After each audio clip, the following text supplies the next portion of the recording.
Si tu veux te professionnaliser dans le son au niveau du mix, du mastering, de l'enregistrement, de la production, il y a 5 points qui nous paraissent importants pour y arriver. Il y a le fait d'abord de bien connaître la différence entre le fait d'être musicien ou ingénieur, ingénieuse du son. Il y a ensuite comment construire un portfolio, une espèce de carte de visite super efficace qui va t'aider à trouver les artistes avec qui tu vas pouvoir travailler. Ensuite, il y a le fait d'avoir bien conscience que dans les métiers du son, il y a ce que le marché demande, les compétences que tu as et ce que tu as envie de faire. Il faut trouver un endroit où 2 ou 3 de ces éléments se rejoignent et au fur et à mesure de ta carrière, toujours utiliser un peu ces techniques pour pouvoir faire tes choix futurs. Ça, c'est le 3e point.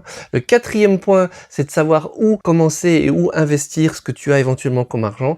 Construire un gros studio n'est pas forcément et sûrement pas la bonne idée. Il y a d'autres choses à faire pour offrir à tes clients le service nécessaire et pourquoi pas plus tard avoir un gros studio malgré tout. Et le 5e point, c'est qu'il y a une attitude vraiment propre aux professionnels dans tous les métiers et de façon spécifique dans tout ce qui touche au son, à l'artistique et au fait de se mettre au service d'artistes. Ça, c'est en gros les 5 points importants. Évidemment, tous les détails sont pas dans cette vidéo. Si tu veux avoir les détails, on en parle en long, en large avec mon pote André sur notre chaîne de l'Académie du Gros Son. Ouais.